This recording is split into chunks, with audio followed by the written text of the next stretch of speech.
Assalamualaikum warahmatullahi wabarakatuh. Perkenalkan, nama saya Adam Musafa dari kelas IN31 dengan NIM 220401010206 Prodi PJJ Informatika. Di sini saya akan mempresentasikan mata ujian tengah semester saya untuk mata kuliah Sistem Operasi Jaringan dan Konfigurasi Server dengan dosen Bapak Ambrose Magnus Rudolf Mekang STMT. Nomor satu, saya akan menjelaskan gambar yang terdapat pada soal. Nah, ini adalah disebut konfigurasi server. Untuk menjelaskan satu-satunya yaitu kita mulai dari atas. Yang pertama yaitu internet. Internet adalah yaitu jaringan global yang menghubungkan berbagai perangkat komputer di seluruh dunia untuk saling bertukar informasi. Prinsip kerjanya yaitu internet menggunakan protokol TCP atau IP. Ketika penggunaan mengakses suatu website, data akan dikirim melalui router dan dan berbagai jaringan hingga mencapai server tujuan. Kemudian server mengirim respon kembali ke pengguna. Terus yang kedua router. Router itu yang ini ya. Router yaitu berfungsi untuk menghubungkan beberapa jaringan yang berbeda serta mengatur lalu lintas data antar jaringan. Prinsip kerjanya yaitu membaca alamat IP tujuan pada paket dan kemudian menentukan jalur terbaik untuk mengirimkan paket tersebut ke jaringan tujuan. Berikutnya itu DHCP server.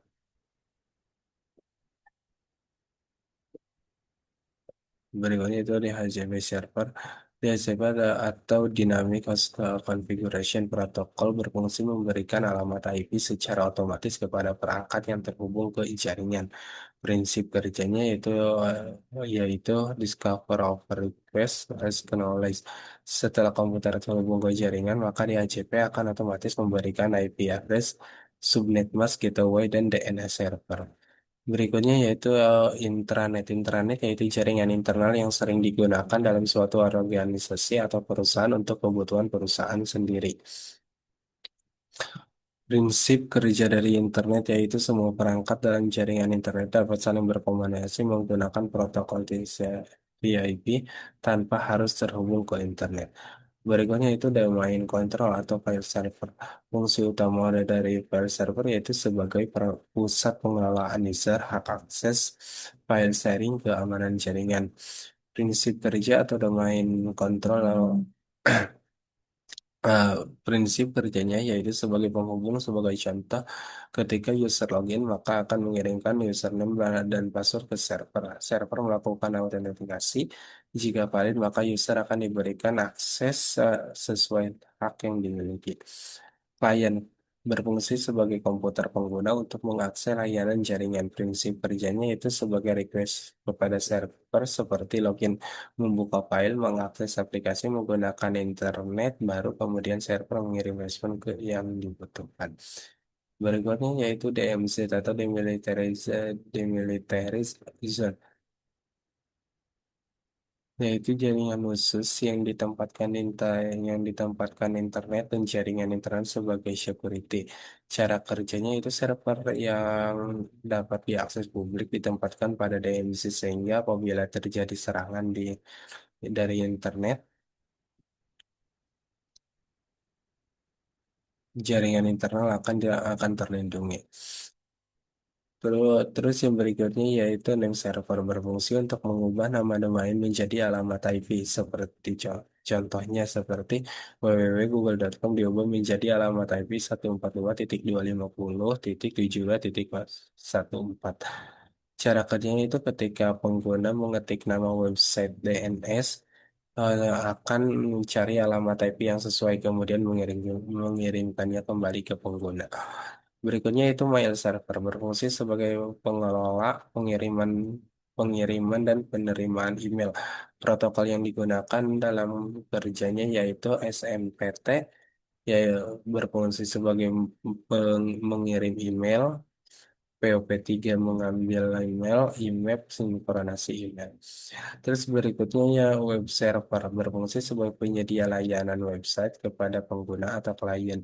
Cara kerjanya itu ketika user membuka browser, browser akan mengirimkan request HTTP atau HTTPS, kemudian web server akan memperoleh request setelah terhubung halaman website akan dikirim ke browser. Yang terakhir yaitu WLAN. WLAN itu berfungsi menjadi layanan jaringan internet tanpa kabel atau wireless.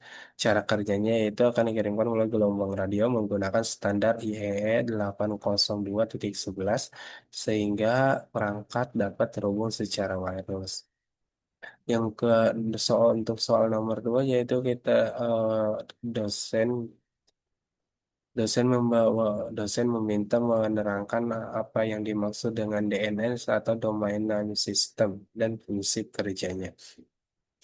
Ya, domain sistem atau DNS yaitu sistem yang digunakan untuk menerjemahkan nama domain menjadi alamat IP sehingga komputer dapat menemukan lokasi server tujuan di internet. Contohnya seperti www.youtube.com atau www.google.com akan lebih mudah diingat daripada harus menghafal alamat IP yang berisi kumpulan angka.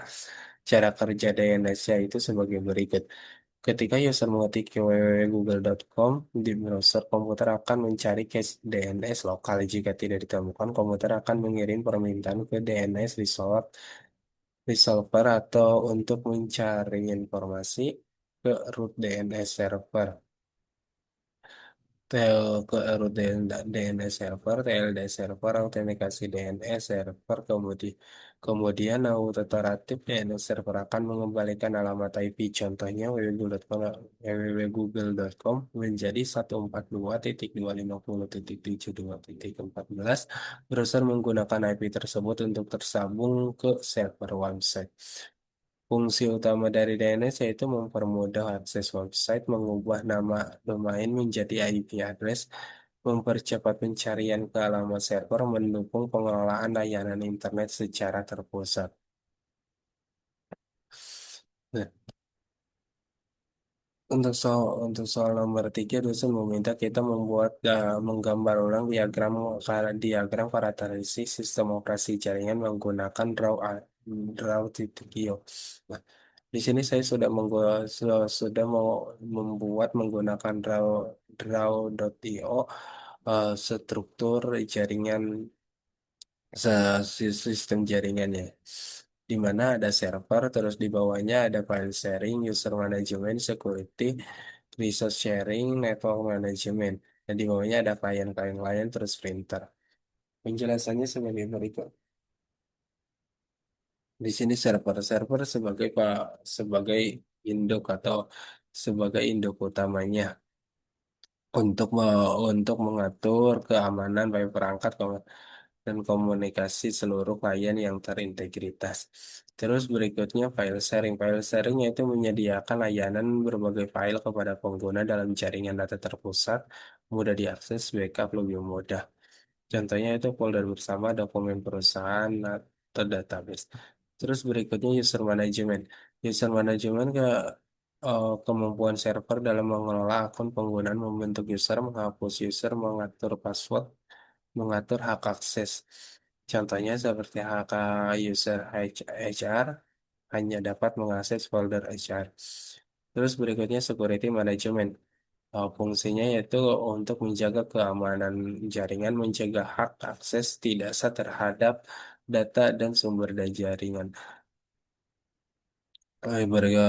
Contohnya seperti login user. Terus berikutnya yaitu kalau resource searching memungkinkan menggunakan sumber daya secara bersama menghemat biaya perangkat. Contohnya itu printer, scanner, storage, aplikasi. Network manajemen yaitu administrasi mengelola jaringan secara terpusat. Monitoring jaringan mengatur IP address, pengelolaan bandwidth, troubleshooting. Router sebagai alat sharing untuk digunakan semua klien. Lupa. Dan nomor 4 kita diminta mencari tiga perangkat sistem informasi yang menggunakan sistem operasi jaringan dan konfigurasi jaringan dan menjelaskan kegunaannya. Dan ya, saya sudah menemukan tiga sistem informasi yang menggunakan sistem jaringan dan konfigurasi jaringan. Nama Pak yang pertama yaitu server Dell PowerEdge R740. Kegunaannya itu sebagai server database, web server, file server. Spesifikasinya yaitu Intel Xeon Server, RAM 32 GB HDD atau SSD-nya hingga beberapa terabyte, dual giga line. Teknologi yang digunakan yaitu Xeon Processor, RAID Controller, ECC RAM, Windows Server, Linux Ubuntu Server. Prinsip kerjanya yaitu melayani permintaan klien melalui jaringan dan mengelola data secara terpusat. Terus yang kedua yaitu router Cisco ISR 4321. Kegunaannya itu menghitung jaringan LAN dan dengan internet. Spesifikasinya yaitu throughput-nya hingga 100 Mbps lebih plus gigabit Ethernet Cisco iOS. Teknologi yang digunakan yaitu Nego Processor, Ethernet Interface, Cisco iOS. Prinsip kerjanya itu mengarahkan paket data berdasarkan alamat IP tujuan. Nah, yang terakhir yaitu Synology NAS DS220 Plus. Penyimpanan data jaringan, kegunaannya itu menyimpan data jaringan dan network atau storage. Teknologi yang digunakan itu spesifikasinya yaitu Intel Celeron RAM 2 GB, 2 LAN, 2 by storage. Teknologi yang digunakan yaitu HDDS, Ethernet, Ethernet ports, Synology DSN. Juga cara kerjanya itu menyimpan dan mendistribusikan file kepada pengguna melalui jaringan. Baik, sekian dari saya. Wassalamualaikum warahmatullahi wabarakatuh.